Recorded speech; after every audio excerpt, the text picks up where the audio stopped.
Hello students. तो आज class +1 unit number 2 kinematics के लेक्चर नंबर 25 में हमारा टॉपिक है relative velocity in one dimension numericals. मतलब इस टॉपिक में हम relative velocity in one dimension के कुछ न्यूमेरिकल्स ट्राई करेंगे ना। तो ये एक इम्पॉर्टेंट टॉपिक है कंपटीशन पॉइंट ऑफ व्यू से भी और +1 पॉइंट ऑफ व्यू से भी, है ना।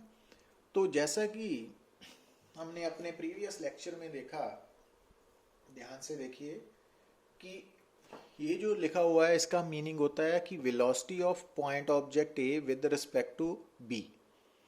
तो वो कैसे निकलती है? Velocity of point object A minus velocity of point object B. और यहाँ पे दोनों का कॉमन रेफरेंस पॉइंट क्या होता है? अर्थ है ना, हिडन है, लिखा नहीं हुआ। तो और जब हमने relative velocity of point object B with respect to A निकालनी है तो हमने V B minus V A कर लेना है ना। और ये दोनों इक्वेशंस को अगर ध्यान से देखते हो तो relative velocity of A with respect to B and relative velocity of B with respect to A equal but opposite है। इक्वल बट ऑपोजिट मीन्स दोनों का मैग्नीट्यूड सेम होगा बट डायरेक्शंस ऑपोजिट होंगे, ठीक है ना।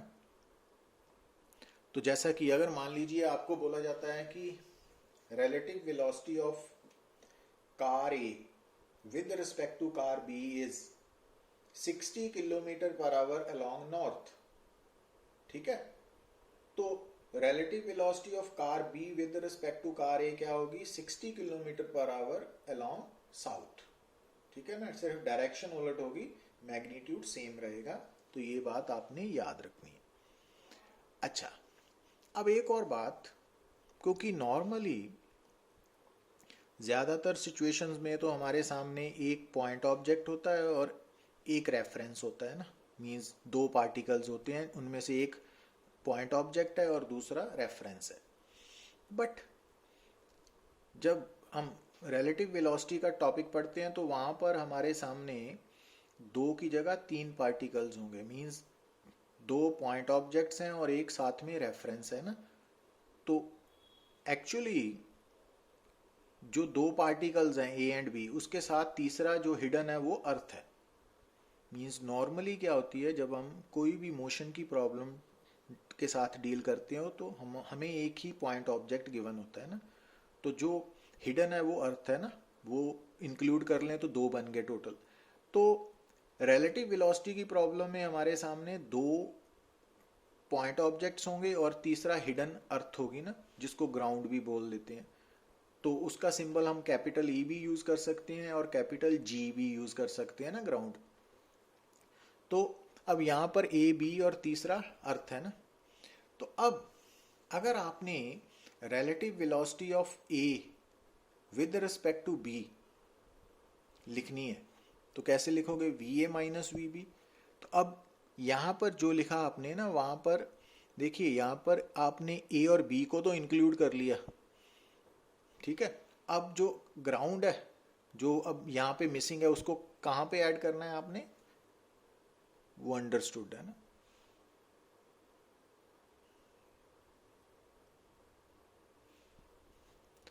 जैसा कि मान लीजिए ये ए बी और अर्थ है ना, तो आपने velocity of point object B with respect to earth calculate करनी है। तो इसको आपने, इस एक्सप्रेशन को आपने बाकी के साथ कैसे रिलेट करना है? अब यहाँ पे velocity of B with respect to E लिखी है ना, तो यहाँ पे आपने वी बी लिखना है माइनस वी ई लिखना है। लिख लिया। अब यहाँ पे तीनों में से कौन सा मिसिंग है? ए। तो ए को यहाँ पे लिखेंगे ना आप। Got it. अब ये क्या है? वी ई ए क्या है? Velocity of earth with respect to A. पर हमें नॉर्मली गिवन होता है velocity of A with respect to earth. तो जैसा कि मैंने बताया कि velocity of A with respect to B is equal to minus velocity of B with respect to A. तो इसका मतलब हम वी ई ए को कैसे लिख सकते हैं? Minus V A E. V E A को आप कैसे लिख सकते हो? माइनस वी ए ई, है ना। तो यहां पे सब्स्टिट्यूट किया तो ये +1 के, ठीक है ना। अब इस बात को हम न्यूमेरिकल में समझते हैं अच्छी तरह से। अच्छा, और बात, क्योंकि वन डायमेंशन में आपको बोला हुआ है कि हम एरो साइन अवॉइड करते हैं, तो v का मतलब अगर वेलोसिटी है तो मॉड v का मतलब स्पीड है। ठीक है। अब जैसा कि मैंने बताया हुआ आपको कि जो वेलोसिटी है ना वो speed plus direction of motion से बनी हुई है।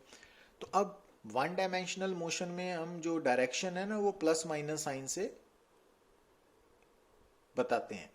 तो इसका मतलब यहाँ तो वेलोसिटी होगी स्पीड इंटू प्लस, और यहाँ वेलोसिटी होगी स्पीड इंटू माइनस, है ना। तो ये जो स्पीड के साथ प्लस या माइनस लिखा हुआ है ये डायरेक्शन बता रहा है वेलोसिटी की। Got it.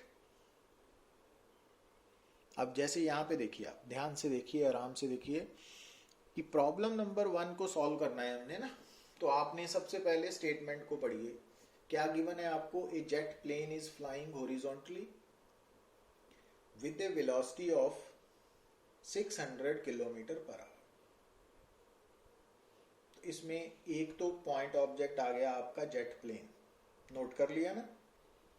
दूसरा क्या है? The burnt gases are ejecting from the rear of the jet plane. Jet plane से गैसेज निकल रही हैं, तो दूसरा पॉइंट ऑब्जेक्ट मोशन में है बर्न्ट गैसेज। ठीक है। अब तीसरा कौन सा बचा? अर्थ और ग्राउंड। ठीक है, तो ये नोट हो गए। अब ये 600 किलोमीटर क्या है पर आवर? ये है स्पीड या वेलोसिटी ऑफ जेट प्लेन, पर यहां पे रेफरेंस ऑब्जेक्ट नहीं ना दिया हुआ, तो ये velocity of jet plane with respect to earth है। लिख लिया। अब 2000 किलोमीटर पर आवर क्या है? गैसेस की स्पीड या velocity with respect to jet plane.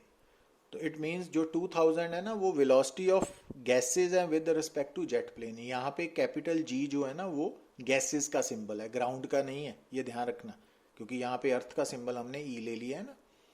तो जे जेट प्लेन है, जे मींस जेट। अब निकालना क्या है? Find the velocity of burnt gases with respect to person on the ground. Means कोई भी बिल्डिंग, कोई भी पर्सन अगर स्टेशनरी ऑन द ग्राउंड है तो वो अर्थ ही है। तो इसका मतलब हमने velocity of burnt gases with respect to person on the ground का मतलब विद रिस्पेक्ट टू अर्थ या विद रिस्पेक्ट टू ग्राउंड निकालनी है। तो velocity of gases with respect to earth निकालनी है। अब ये एक वेलोसिटी है और ये दोनों वेलोसिटीज अलग है ना, तो इन तीनों का आपस में रिलेशन कैसे बनाएंगे हम? तो सबसे पहले आपने क्या लिखना है? VGE जो निकालना है ना उसको लेफ्ट साइड पे लिख लिया, इज इक्वल टू क्या लिखोगे? तो VG माइनस VE लिख लिया ऐसे सेपरेट करके राइट साइड पे। अब यहां पर तीन चीजें कौन सी सी? एक जेट, दूसरा गैसेस, तीसरा अर्थ। अब यहाँ पे गैसेस और अर्थ तो है, जेट नहीं ना है, तो जेट यहाँ पे लिखेंगे ना। समझ आ रही है बात? ये स्टेप्स आपने बड़े आराम से करने हैं। अच्छा, अब ये निकालना है, ये दिया हुआ है, पर ये जो है ये क्या होगा? VE जे माइनस VJE है ना, VE जे माइनस VJE है ना। तो ये सब्स्टिट्यूट कर दिया यहाँ पे, तो ये बन गया हमारा फाइनल इक्वेशन। इसको सॉल्व करेंगे, पर इसको सॉल्व करने के लिए ये कोई सिंपल सम नहीं है, ये वेक्टर एडिशन बन रहा है ना। तो वेक्टर एडिशन में डायरेक्शन भी मैटर करेगी। तो अब आपको यहाँ पे डायग्राम बनानी पड़ेगी कि यहाँ पे आ गया आपका जेट और ये गैसेस आ गई ग्रीन। तो आप देख रहे हो, क्योंकि ये अलोंग वन डायमेंशन आ गया तो हमने राइट साइड को पॉजिटिव और लेफ्ट को नेगेटिव मान लिया ना।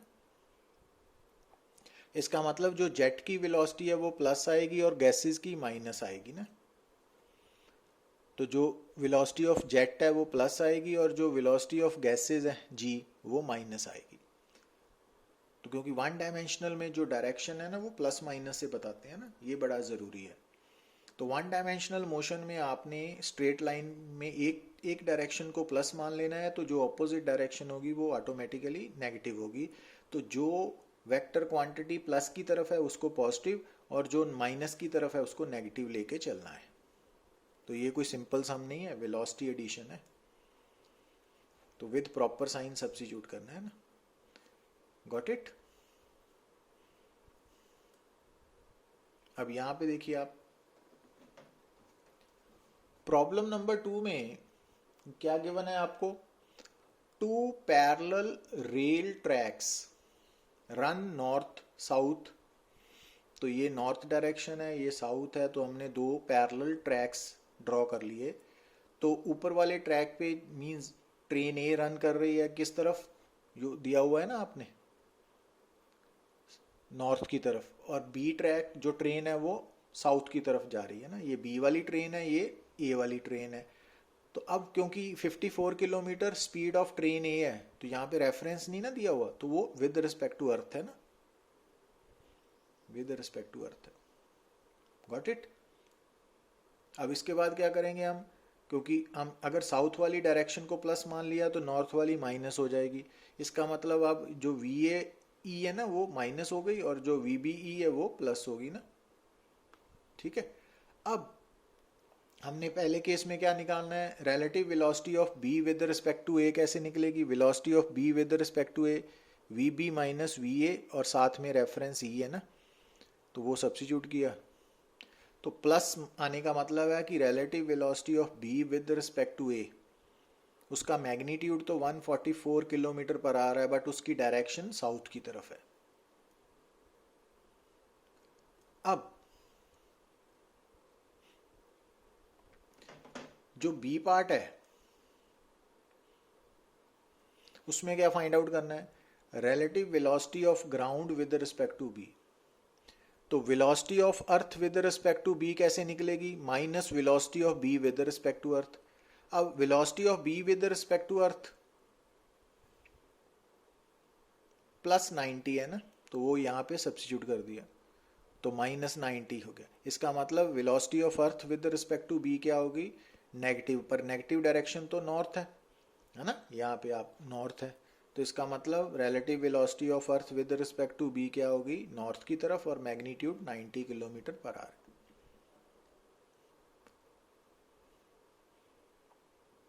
अब सी पार्ट है, सी पार्ट में वो क्या बोल रहा है, देखिए ध्यान से, velocity of A monkey running on the roof of the train A against the motion. अब ये ट्रेन ए तो नॉर्थ की तरफ जा रही थी ना, और उसकी जो रूफ है उसके ऊपर एक मंकी एम मूव कर रहा है, जिस तरफ ट्रेन जा रही है ना उसके ऑपोजिट। इसका मतलब अगर ट्रेन नॉर्थ की तरफ जा रही है तो मंकी साउथ की तरफ मूव करेगा, और साउथ को क्योंकि प्लस लिया है तो वेलोसिटी ऑफ मंकी, ये 18 किलोमीटर पर आवर क्या है मालूम है, मंकी की velocity with respect to train A, तो वी एम ए, तो ये 18 kilometre per hour velocity of monkey है, but with respect to train A है, अर्थ नहीं है, ये ध्यान में रखना ना आपने, ये नोट कर लिया ने। अब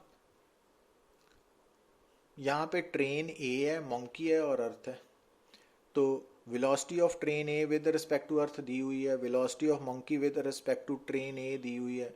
अब हमने velocity of monkey with respect to earth निकालनी है ना, तो जो वेलोसिटी निकालनी है उसको लेफ्ट साइड पे लिख लिया हमने, और राइट पे क्या लिख लिया, वी एम माइनस वी। अब यहाँ पे ट्रेन ए मिसिंग है ना, तो ए यहाँ पे लिख देंगे ना, लिख दिया। अब we E A V A E minus है ना, ये ऑपोजिट सब्स्टिट्यूट कर दिया,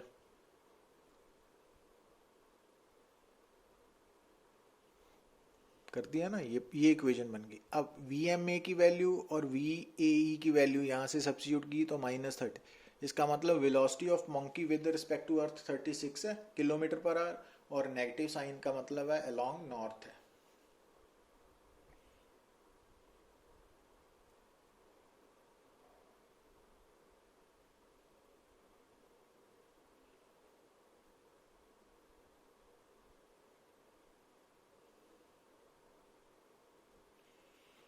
अब ये जो पार्ट हम डिस्कस करने जा रहे हैं इसका रिजल्ट काफी इंपॉर्टेंट है ना, तो आपने रिजल्ट कैसे ऑब्टेन किया वो देखना है, और रिजल्ट को याद रखना है ना। तो यहाँ से एक आप हेडिंग को देखिए, क्या हेडिंग लिखा हुआ है, when two objects cross each other, cross, तो आप डायग्राम देख रहे हो, तो डायग्राम में आप देखिए कि जब भी दो ऑब्जेक्ट्स एक दूसरे को क्रॉस करते हैं ना, उस वक्त वो ऑपोजिट डायरेक्शंस में मूव करते हैं। डायग्राम में नजर आ रहा है ना, एक ऑब्जेक्ट ए है, उसकी लेंथ L1 है, दूसरा ऑब्जेक्ट B है, उसकी लेंथ L2 है, और ठीक है, तो हमने दोनों ऑब्जेक्ट्स, मतलब ये इंजन वाला पार्ट आ गया ना, आगे वाला पार्ट ये लिखा हुआ है, तो जिस वक्त दोनों के इंजन एक जगह पे हैं तो वो क्रॉसिंग स्टार्ट होगी ना। Got it? क्रॉसिंग का मतलब कि दो ऑब्जेक्ट्स जब ऑपोजिट डायरेक्शन में मूव करते हुए एक दूसरे को क्रॉस करेंगे ना, तो क्रॉसिंग कब शुरू होगी? जब दोनों के इंजन्स एक जगह पे होंगे ना। जैसे आप देख रहे हो ना, रेड लाइन और ग्रीन लाइन, ये एक, दोनों के इंजन एक ही जगह पे है ना। मीन्स दोनों की, अगर मान लो ये हमने ओरिजिन मान लिया, लॉन्ग एक्स एक्सिस मोशन मान लिया, वन डायमेंशनल, तो अब चाहे ऑब्जेक्ट ए की इनिशियल पोजीशन है, चाहे ऑब्जेक्ट बी की इनिशियल पोजीशन है, x naught A x naught B, वो दोनों बराबर हैं। तो इसका मतलब relative initial position of A with respect to B क्या होगी? 0 होगी ना। अच्छा, अब ये रेस्ट में तो है नहीं, मोशन में है, तो इसका मतलब ए आगे की तरफ बढ़ेगा, राइट की तरफ, और बी लेफ्ट की तरफ आगे बढ़ेगा ना। तो जैसे जैसे टाइम बीतेगा ये सिचुएशन आ जाएगी ना। अब यहाँ पे क्या देख रहे हो कि दोनों के एंड्स एक जगह पे आ गए ना, ठीक है।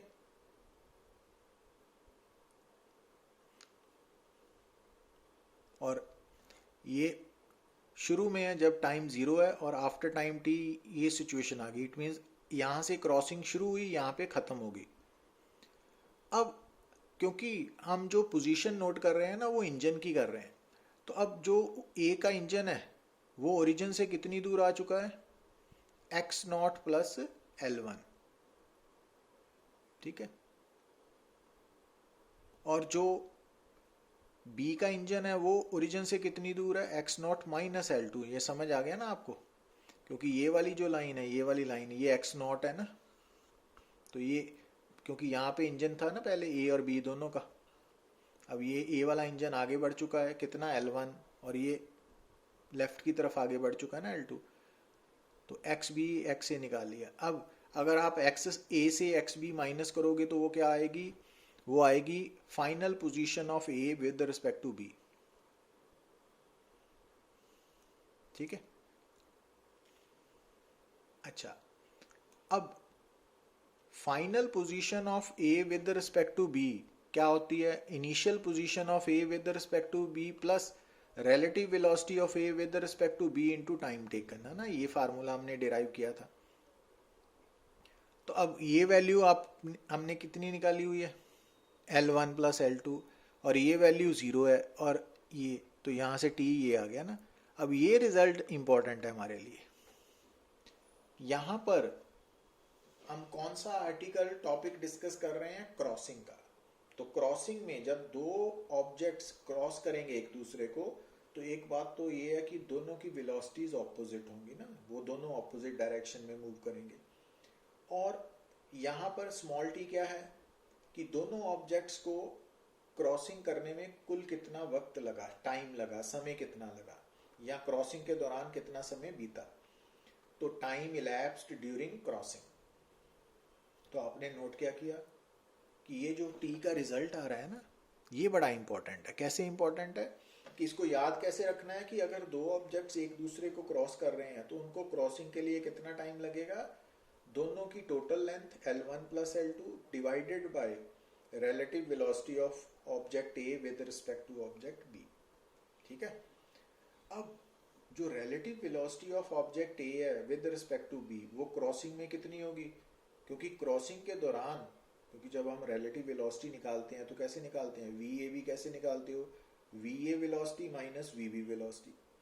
अब यहाँ पर VA और VB की डायरेक्शन ऑपोजिट है ना, तो अगर हम VA की डायरेक्शन प्लस मान लें और VB की माइनस मान लें, तो यहाँ पे जब हमने सब्स्टिट्यूट किया तो VA की जगह क्या करेंगे? Plus mod of VA, means VA को कैसे सब्स्टिट्यूट किया? डायरेक्शन और उसकी स्पीड, माइनस VB को कैसे सब्स्टिट्यूट करोगे? नेगेटिव और mod of VB means B की स्पीड। माइनस माइनस प्लस हो गया। इसका मतलब यहाँ से ध्यान क्या रखना है, जो इम्पोर्टेंट बात है कि आज के बाद अगर आपके सामने कोई भी प्रॉब्लम है क्रॉसिंग की, तो अगर आपसे पूछा जाए कि दो ऑब्जेक्ट्स एक दूसरे को क्रॉस कर रहे हैं तो आप टाइम ऑफ क्रॉसिंग निकालिए, तो टाइम ऑफ क्रॉसिंग में आपने कौन सा फार्मूला यूज करना है, दोनों की टोटल लेंथ है ना, sum of length divided by relative velocity of one object with respect to other. और क्योंकि क्रॉसिंग में दोनों ऑपोजिटली मूव करेंगे तो वन डायमेंशन में वी ए भी कैसे आएगा, क्रॉसिंग में दोनों की स्पीड्स का सम आ जाएगा। समझ गए, वो जैसे लास्ट में नजर आ रहा है ना, क्रॉसिंग के दौरान कितना टाइम लगेगा वो L1 plus L2 divided by VAB, और VAB क्रॉसिंग में कैसे निकालना है कि दोनों की स्पीड्स को ऐड कर लेना है।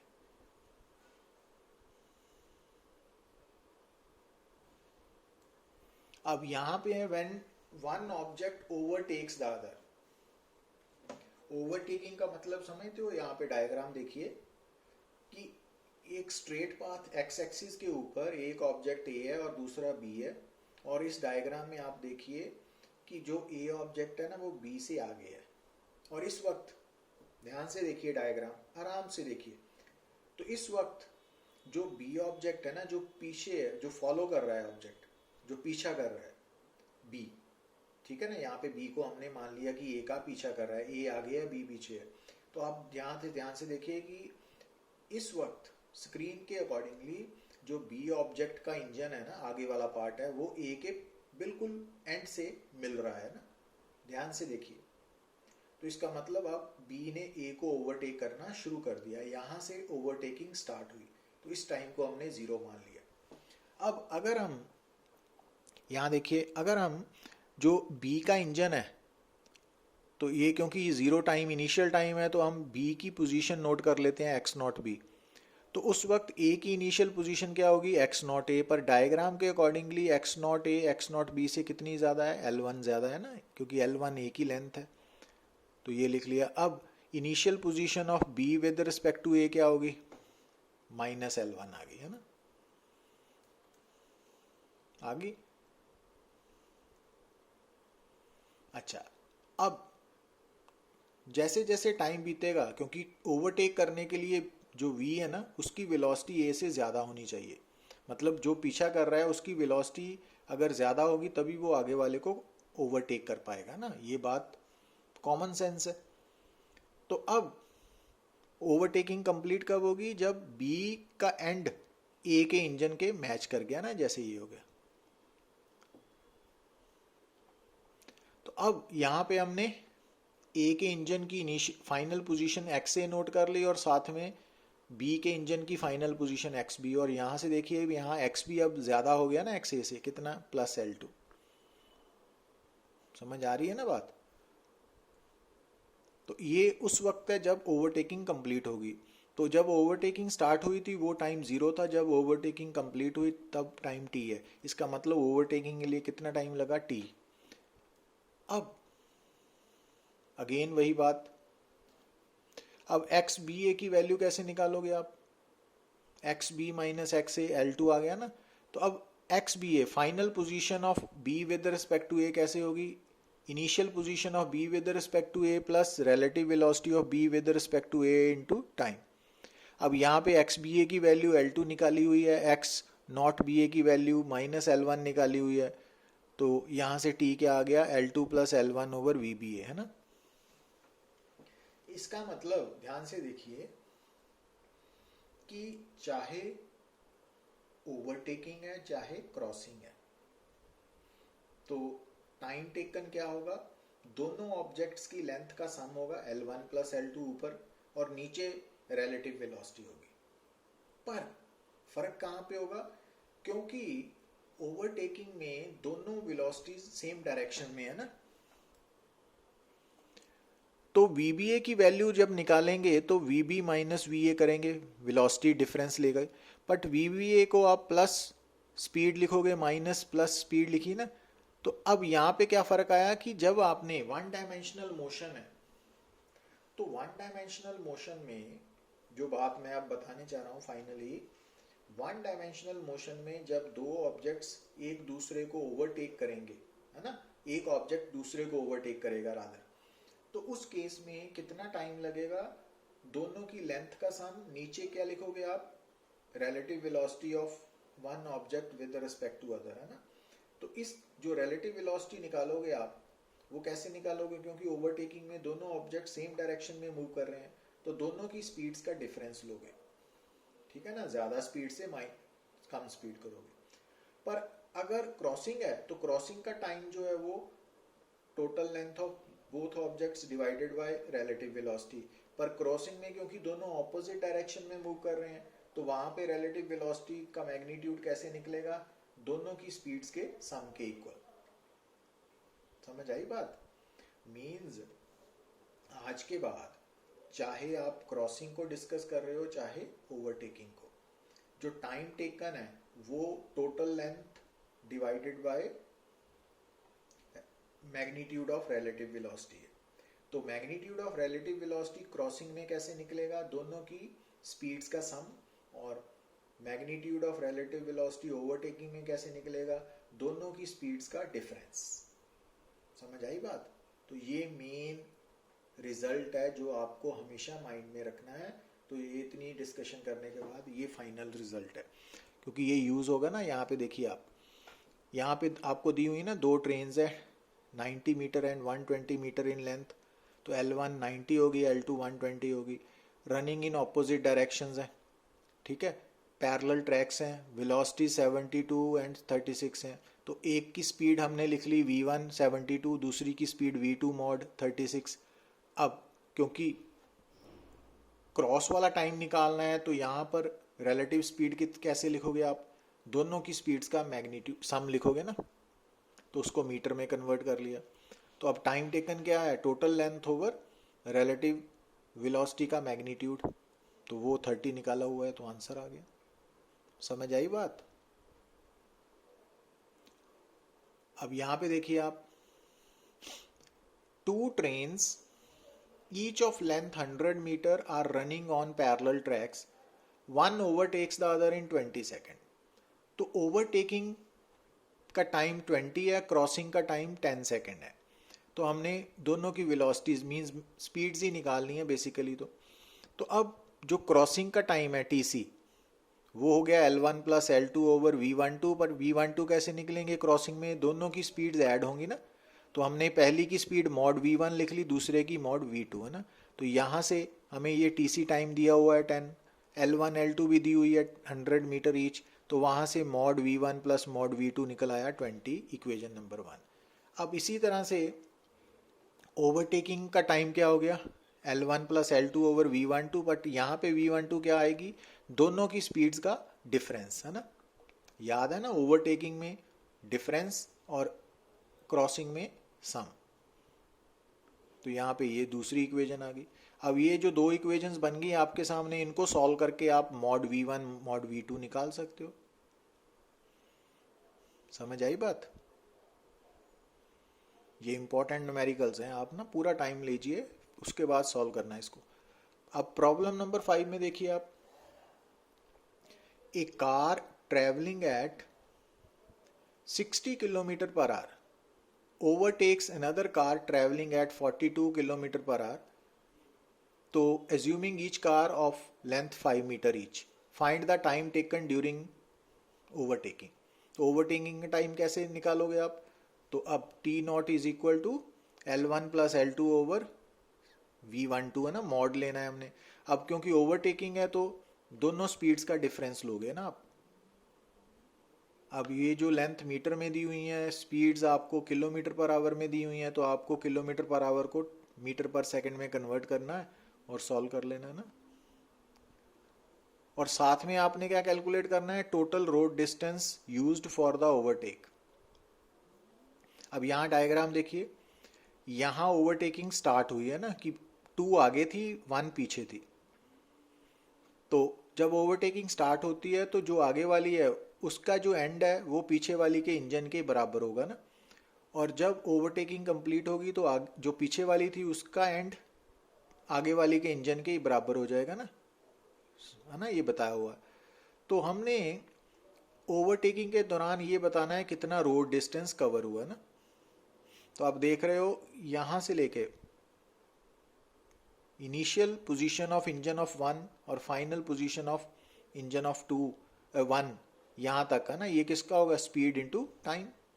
पहले की स्पीड इनटू जितना टाइम लगा ना ओवरटेकिंग में, तो वहाँ से आपका आंसर आएगा। रोड डिस्टेंस का मतलब है कि रोड डिस्टेंस मीन्स जो पहले ऑब्जेक्ट ने, तेज ऑब्जेक्ट ने ओवरटेकिंग टाइम में जितना डिस्टेंस कवर किया विद रिस्पेक्ट टू अर्थ। अब यहां पे देखिए आप, two cars are moving in the same direction with the same speed 30 kilometre per hour. तो ये दो कार्स हैं ए एंड बी, दोनों के बीच में गैप कितना है, they are separated by distance of 4 kilometre, और दोनों की स्पीड 30 किलोमीटर पर आवर है और सेम डायरेक्शन में है ना। तो इसका मतलब relative velocity of car A with respect to B zero है, means with respect to each other दोनों रेस्ट पे हैं, मींस दोनों के बीच में जो सेपरेशन है ना 4 किलोमीटर वो फिक्स है। अच्छा, अब जो तीसरी कार आ रही है सी, वो बी से ए की तरफ जाना चाहती है, मतलब बी से ए तक जाने के लिए उसको कितना डिस्टेंस कवर करना पड़ेगा, 4 किलोमीटर। पर ध्यान दीजिए क्योंकि ए और बी रेस्ट पे नहीं है, बेसिकली वो इन मोशन है ना, तो यहाँ पर सी को बी से ए 4 किलोमीटर कवर करने के लिए कितना टाइम लगेगा, रिलेटिव वेलोसिटी का फार्मूला लगेगा ना यहाँ पे। तो हम यहाँ पे वीसी नहीं यूज करेंगे, relative velocity of C use करेंगे। तो relative velocity of C with respect to A या बी कैसे निकालोगे आप, तो वीसी माइनस वी ए लिख लिया ना। अब क्योंकि वीसी की डायरेक्शन और वीए की डायरेक्शन ऑपोजिट है, अगर हम वीसी की डायरेक्शन नेगेटिव मान लें तो माइनस मॉड वीसी माइनस, तो ये बन गया फार्मूला। अब यहाँ पे माइनस साइन तो जस्ट डायरेक्शन बता रहा है, तो हमने तो मैग्नीट्यूड यूज करना है ना टाइम में। टाइम क्या है, 4 kilometre distance over relative velocity.